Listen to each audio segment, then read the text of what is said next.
Hello नमस्कार, जय हिंद, वंदे मातरम। आप देख रहे हैं जियो न्यूज और हम आपके लिए लेकर आए हैं देश दुनिया की आपके राज्य शहर की सिलेक्टेड काम की फटाफट बड़ी खबरें। लेकिन उससे पहले यदि आपने हमारे चैनल को सब्सक्राइब नहीं किया है तो चैनल को सब्सक्राइब करके बेल नोटिफिकेशन ऑन करें और इस वीडियो को ज्यादा से ज्यादा लाइक और शेयर करें। बड़ी खबरें देखने से पहले आपके लिए आज का सवाल, विश्व के किस देश को कंगारुओं का देश कहा जाता है? Option A New Zealand, option B Canada, option C Australia और ऑप्शन डी दक्षिण अफ्रीका। इस सवाल का जवाब हमें कमेंट करें और आप किस राज्य और शहर की ज्यादा खबरें देखना चाहते हैं हमें कमेंट करके बताएं ताकि हम आपके राज्य शहर की ज्यादा खबरें दिखा सकें। चलिए अब देखते हैं आज की फटाफट बड़ी खबरें।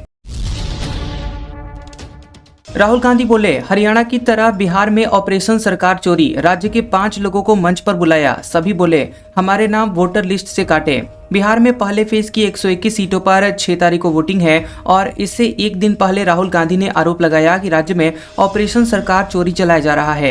राहुल ने बिहार के 5 वोटरों को मंच पर बुलाया, सभी ने कहा कि उनके नाम वोटर लिस्ट से काट दिए गए हैं। राहुल गांधी ने वोटर वेरिफिकेशन पर 1 घंटा 20 मिनट लंबी प्रेस कॉन्फ्रेंस की।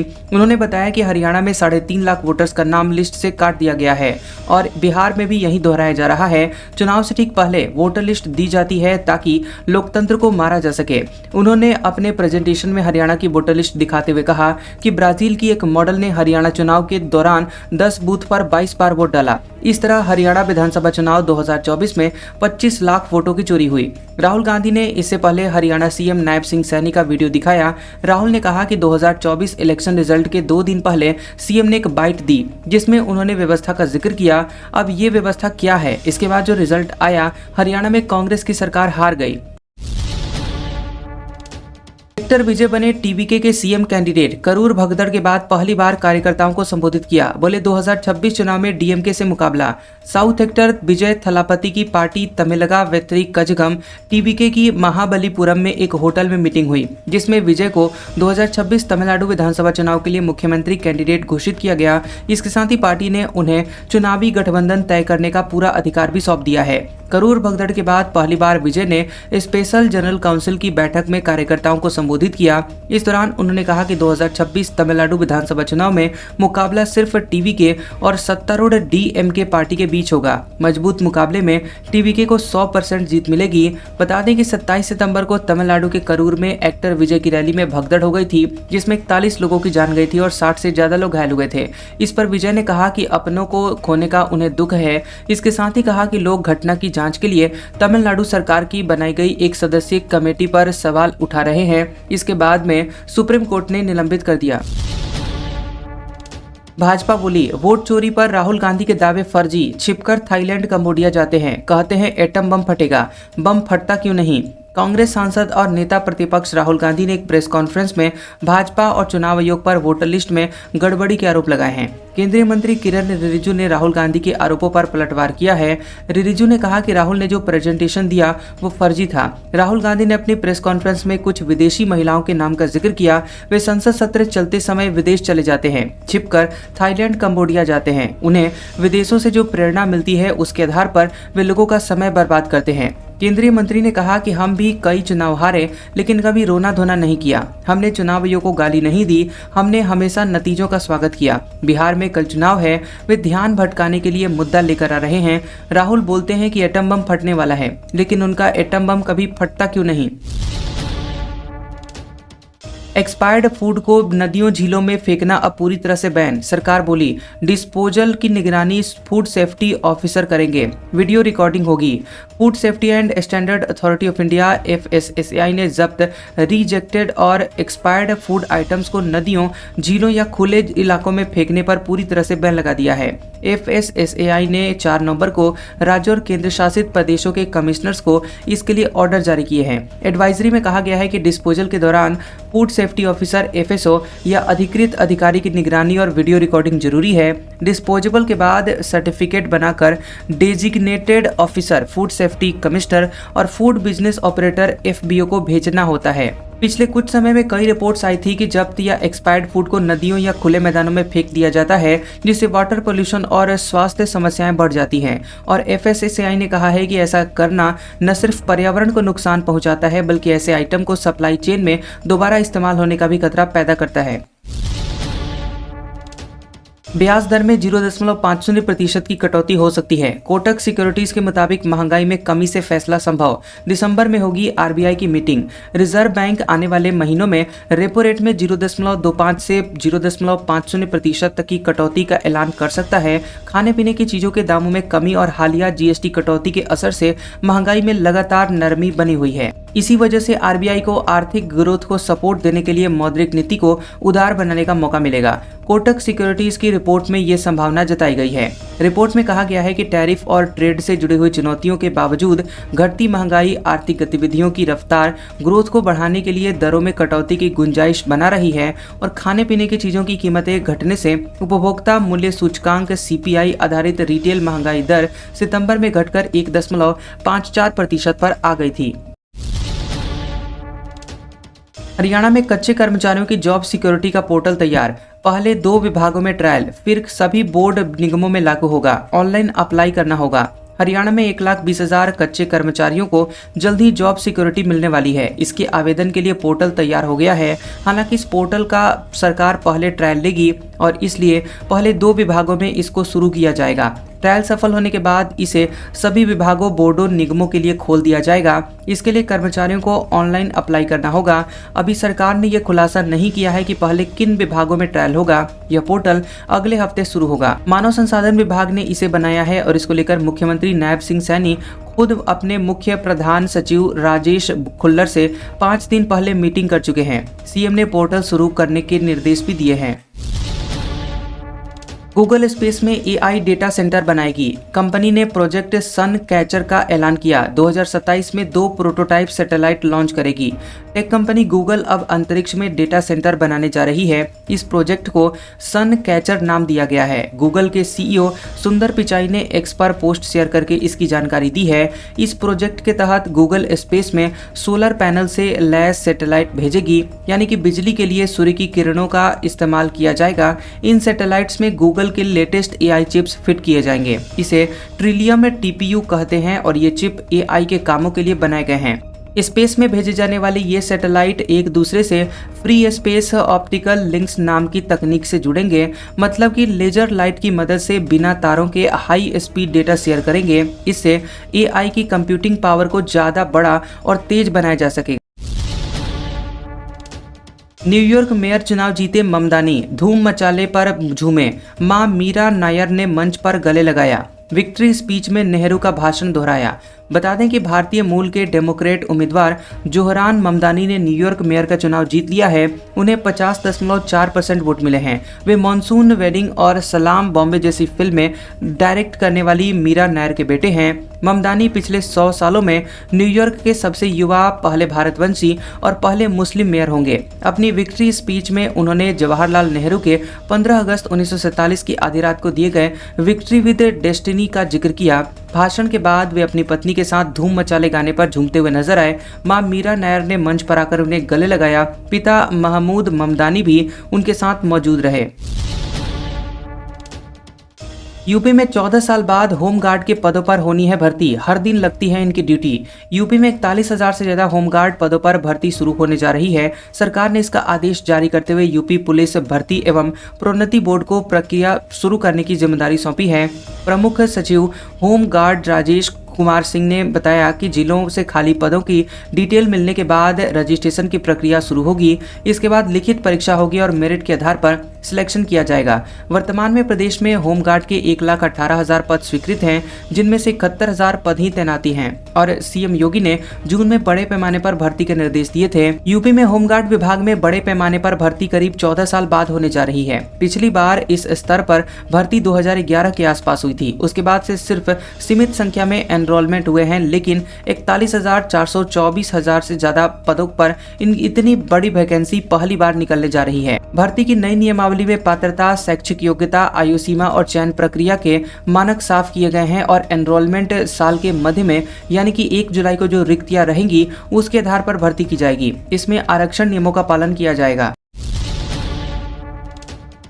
योगी ने मुख्तार की जमीन पर बने 72 फ्लैट बांटे। बोले माफिया की कब्र पर फातिहा पढ़ने वालों पर भी कार्रवाई करेंगे। मंत्री की ली चुटकी। लखनऊ में माफिया मुख्तार अंसारी के कब्जे मुक्त कराई जमीन पर बने घरों की चाबी उनके नए मालिकों को सौंप दी गई है। मुख्यमंत्री योगी आदित्यनाथ ने इन घरों की चाबी 72 परिवारों को सौंप दी है। इस दौरान लाभार्थियों के चेहरे पर खुशी साफ नजर आ रही थी। घर की चाबी पाने के बाद लखनऊ के सोनू कनौजिया भावुक हो गए। उन्होंने शायरी पढ़कर योगी और सरकार पर आभार जताया। शायरी सुनकर योगी आदित्यनाथ खिलखिलाकर हंस पड़े और जोर जोर से तालियां बजाने लगे। अपने संबोधन में योगी ने सोनू की शायरी का जिक्र कर मंत्री सुरेश खन्ना की चुटकी ली। उन्होंने कहा कि मंच पर जब सोनू बोलने आए और जिस तरह से शेर पढ़े, मुझे लगा कि ये खन्ना जी को भी फेल कर देगा। इससे साफ पता चलता है कि गरीब के मन में भी तमन्ना होती है, वे भी चाहते हैं कि उनके पास भी अपना घर हो। अमेरिका में 4 करोड़ लोगों की फूड सप्लाई बंद, लाखों बेरोजगार कर्ज लेकर घर चला रहे। ट्रंप की जिद से लगा सबसे लंबा शटडाउन। अमेरिका में 1 अक्टूबर से शुरू हुए सरकारी शटडाउन का 36वां दिन था और ये अमेरिका के इतिहास का सबसे लंबा शटडाउन है। इससे पहले राष्ट्रपति ट्रंप के पहले कार्यकाल के दौरान 2018 में 35 दिनों तक सरकारी कामकाज ठप रहा था। शटडाउन की वजह से 42 मिलियन यानी 4.2 करोड़ अमेरिकियनों की फूड स्टैंप सहायता रुक गई है। अमेरिका के एग्रीकल्चर डिपार्टमेंट के पास इस कार्यक्रम के लिए सिर्फ $5 अरब का रिजर्व फंड है, जबकि नवंबर में फूड स्टैंप जारी करने के लिए $9.2 अरब की जरूरत होगी। वाशिंगटन स्थित बाई पार्टीशन पॉलिसी सेंटर के मुताबिक अब तक 6.7 लाख सरकारी कर्मचारी छुट्टी पर भेजे जा चुके हैं, जबकि 7.3 लाख कर्मचारी बिना सैलरी के काम कर रहे हैं। इस तरह लगभग 14 लाख लोग कर्ज लेकर घर चला रहे हैं। सुप्रीम कोर्ट बोला, सिर्फ वीआई के एजीआर पर पुनर्विचार की इजाजत, अन्य टेलीकॉम कंपनियों के लिए आदेश लागू नहीं। वोडाफोन आइडिया पर 83,400 करोड़ रुपए का एजीआर बकाया। सुप्रीम कोर्ट ने यह साफ किया है कि एडजस्टेड ग्रॉस रेवेन्यू एजीआर बकाये की दोबारा जांच का आदेश सिर्फ वोडाफोन आइडिया पर ही लागू होगा, अन्य टेलीकॉम कंपनियों के लिए आदेश लागू नहीं होगा। सुप्रीम कोर्ट ने 27 अक्टूबर को केंद्र सरकार को वीआई के एडजस्टेड ग्रॉस रेवेन्यू एजीआर बकाये पर पुनर्विचार करने की इजाजत दी थी। 3 नवंबर को जारी किए गए लिखित आदेश में मुख्य न्यायाधीश BR गवई और जस्टिस के विनोद चंद्रन की 2 न्यायाधीशों वाली बेंच ने कहा कि हमारे 27 अक्टूबर के आदेश में सिर्फ इतना संशोधन किया गया कि केंद्र सरकार वोडाफोन आइडिया के 2016-2017 के तक के पूरे एजीआर बकाये की दोबारा जांच कर सकेगी, बाकी आदेश जस का तस रहेगा। भारत के मिनी कश्मीर में खोजे जाएंगे नए ट्रैकिंग रूट, मुनस्यारी में होगा सर्वे। यहीं से पांडव स्वर्ग की यात्रा के लिए निकले थे। उत्तराखंड के पिथौरागढ़ में मुनस्यारी ट्रैकिंग के लिए नए रूट खोजे जाएंगे। 2 महीने बाद इसके लिए पूरे इलाके को सर्च यानी कि सर्वे किया जाएगा। पिथौरागढ़ को देश का मिनी कश्मीर कहते हैं क्योंकि यहाँ पर हरी भरी वादियाँ, ऊंचे हिमालय के पहाड़ और शांत वातावरण है जो कि कश्मीर की याद दिलाते हैं। मुनस्यारी को स्वर्ग का रास्ता कहा जाता है क्योंकि यह पौराणिक कथाओं में पांडवों के स्वर्गारोहण मार्ग से जुड़ा हुआ है। ऐसा माना जाता है कि पांडव स्वर्ग की अपनी अंतिम यात्रा पर मुनस्यारी से ही निकले थे।